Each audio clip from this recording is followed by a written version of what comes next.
Hey besties, it's Cam from the internet. Welcome to the podcast that's as random as I am. I actually don't know if people say random anymore. I don't know if that's kind of cringe, but in any case, hi, here we are. Welcome. You probably already know me from TikTok, but if you don't, hi, I'm Cam, better known as Hello Cameo from TikTok, or that locked tomb girl who's very normal about the sixth house. For more personal intro reasons, I'm Cam. I'm in my mid-20s. I live on the East Coast. I was born in the Midwest, so I'm like really nice, but I'm really aggressive about being nice. And then also if you push me, I just get aggressive, period. This is my podcast that I started because TikTok inspired me, quite frankly. I had been watching a lot of TikToks on a few rainy days home alone and realized that I was listening to a lot of them like a podcast, and that got me thinking that a lot of people have told me they put my videos on in the background while they do stuff, which then led me to think, what if I just did a podcast in addition to all the other stuff that I do? And thus this podcast was born. So the theme of this podcast is that I'm just talking to you about whatever. Your mileage may vary if you like this or not. There might be some episodes you skip. There might be some that you don't. I'm going to try to make them all as isolated as possible. This is not obviously all-encompassing, but that's probably what it's going to be. Topics may include the locked tomb, living with chronic illness, freelancing, Etsy shop, Kickstarter stuff. I'm probably going to also have guest interviews. I don't know. This is like my TikTok, just a grab bag of stuff, but with less profanity than I have on TikTok because I don't want to get censored by podcast people. I don't even know if that's how it works, but just in case, I'm trying to be careful. So this podcast is also going to be largely unedited. I will probably cut out dead air, but other than that, it will probably just be me talking into a microphone. I'm using my local library's sound system, actually. They have this really cool makerspace with a sound booth and microphones and stuff, which is awesome, and we should all be supporting local libraries. If your library has a makerspace, high-key recommend. Mine has 3D printers and stuff, man. It's really, really cool. Definitely recommend checking it out if that's something that you're into. So for this, our first episode together, I thought that I would talk about how TikTok happened, because you can't really talk about this podcast without talking about my TikTok. And the experience I had on TikTok was largely accidental and kind of funny. So here we are. I made a TikTok account like a lot of other people during the pandemic. I was bored. I was, just kind of vibing on the internet. I had seen TikToks cross-posted onto Tumblr and was kind of like, maybe this is something that I would at least find entertaining and enriching, because also it was 2020 and I was inside all the time and bored. I think that I made a couple of videos at first, just funny videos of my cat, mostly to share just for funsies.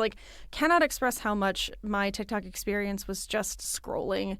I didn't even leave comments or like things except for audios that I thought were fun to listen to while I was on a walk. Prior to that, Tumblr had been my place to post whatever I wanted, but my sister followed me on Tumblr, which isn't a bad thing. I love my sister. She and I share a lot of things, but it wasn't necessarily the kind of place where I could be fundamentally unhinged the way that I was used to.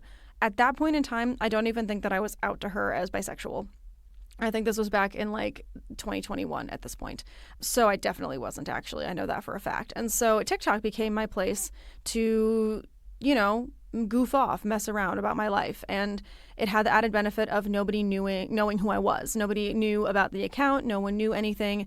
And I would just post videos making fun of the shenanigans I got into, or bisexual culture or whatever. And then the mistake happened. In 2022, I met my friend in real life for the first time, a really good friend of mine. We're still good friends. I will talk about them a lot probably because they're just that intrinsic to my life. But I realized that I had a crush on this friend, and I realized it while meeting them for the first time in person. And I made a video making fun of myself for it. A video just like ones I had made many times before, except this video went viral. That video garnered almost 200,000 views and about that same number of likes. I'd have to check again, but I don't want to relive history. But it did a good amount of numbers for my account in the span of 24 hours. I didn't even know that it had blown up. Then it was a whole thing. And along with the video blowing up came followers and follow-up questions. And it was really interesting to see how that fell out.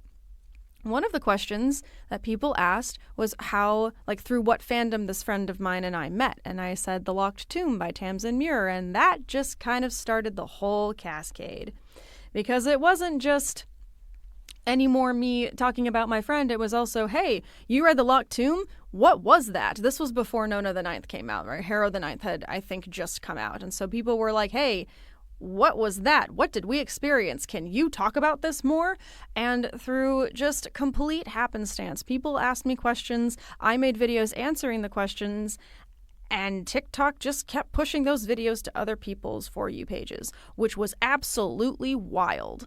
I went from being someone who never talked about anything with my face attached to it on TikTok to all of a sudden making, I think, 3 to 5 videos a day. Not from like a, oh, this is what the metrics say perspective, but just because I wanted to, because people asked me questions about the lock tomb. People, had like thoughts of their own I wanted to respond to. It just fell out very organically, which was a blessing and a curse, because on one hand, I was like, yay, this is awesome. I can just make videos about things that I love and people will vibe with it. But then on the other hand, it was like, oh, this is absolutely terrifying. There's 2,000, 3,000, 4,000 plus people who are following this page. And I know enough about social media and marketing to know that, engagement is a thing, and your engagement rate of followers to comment and shares and whatever ratio should be at a certain level to be considered like an active account. And my account ratio was pretty darn high. Between my follower count and my comments, the engagement rate was so high that I was going, okay, clearly people like my account, but also, yikes. And there was a period in time when I did genuinely consider stopping, because it was growing very, very quickly. And I know that a lot of people in my generation, that would be the dream scenario, right? You have this account that's growing really rapidly, and it's like, oh, can I monetize this? Can I get sponsorships? I didn't want any of that, except that maybe it would be cool to be an Illumicrate ambassador, but you need at least 8,000 TikTok followers for that, but maybe someday. But I didn't want that necessarily. It's not like I set out with a TikTok account growth strategy or anything. I just was some guy who made a video and then made more videos, and it all just kind of fell out from there. But I kind of got over that fear when I realized that the space was built around me just being me and unhinged. And if I just kept being myself and being unhinged, then clearly nothing could possibly go wrong. That's how that works, right? There was also something really special about knowing that I had built an account based on who I was as a person, because I spent so long in fandom, A, not showing my face at all, but B, kind of couching the way that I interacted based on who I was around. But when I released myself from this expectation that I be a certain kind of person for TikTok purposes, and I just showed up as myself, I found that I was more aligned with who I wanted to be as a person, and then also people on the internet liked it. And I remember setting a rule for myself pretty early on that I was never going to use a filter, not even the auto retouch thing on TikTok. And that in of itself was as cheesy as it sounds, weirdly empowering, because I just kind of showed up. And, I'm chronically ill, and I'm also a human being. So I look exhausted half the time. I look busted most of the time, and nobody cared, and I wasn't going to care.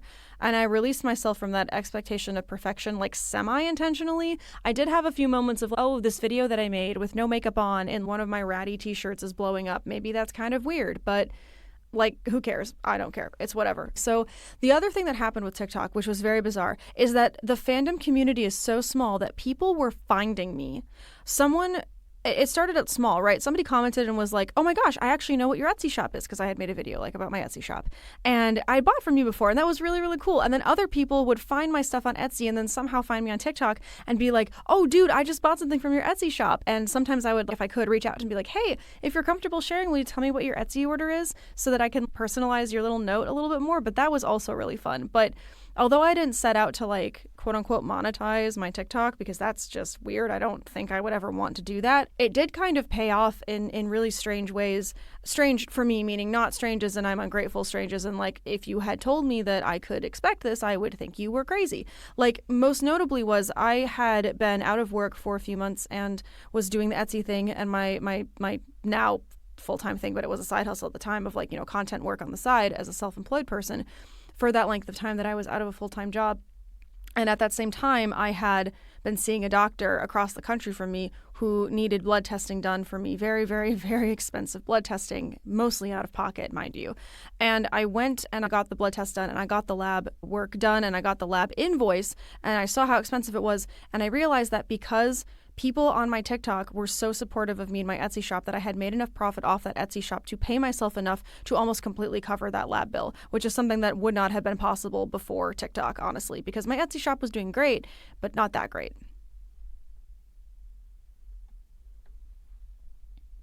And I think that goes to show the power of being organically yourself. That sounds like such a cheesy line, but I genuinely mean it. I think that without me choosing to show up the way that I wanted to show up on TikTok, I don't think that people would have vibed with me as well, which was really neat. But getting back on track, my interests are multifaceted. And I think anyone who's followed my TikTok account for as long as I've been making videos probably has figured that out by now. I would occasionally make videos outside of Locktomb content because I very quickly became like the Locktomb girl, to the point where that's how people were introducing me to other people, like via the comments, which was really, really flattering. And over time, it was kind of like, okay, well, I've got this audience of Locktomb people. They might not be interested in this other stuff, but I'll try it anyway. And so I did. I made a couple videos talking about like freelance writing, and I made a couple videos bringing up like my chronic illness stuff. And to my surprise, people vibed with that too. And that was really, really cool and really, really fun to have an avenue where I could just talk about whatever I wanted.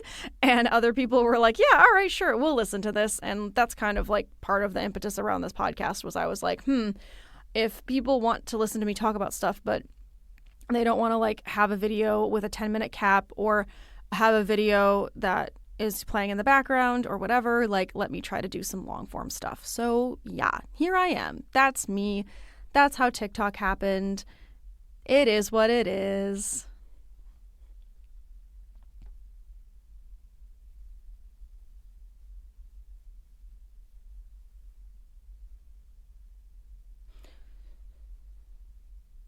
Normally my episodes are going to be about 45 minutes long, but I'm going to cap this one here because it's just the intro and I wanted y'all to like at least dip your feet in before you decided, yeah, this person, I'll sign up to listening to her voice once a week indefinitely or however long you choose to tune in. But yeah, welcome to the podcast. If you want to send me ideas for the show, I am always accepting requests for topics for me to talk about. You can always comment them on any of my TikToks. I'm on TikTok at Hello Cameo, which is also in the episode description wherever that's relevant. But until next week, thank you for hanging out with me. It's been a pleasure, besties, and I will see you next week. Thanks for helping me get the podcast started, and hopefully you had some fun. Bye.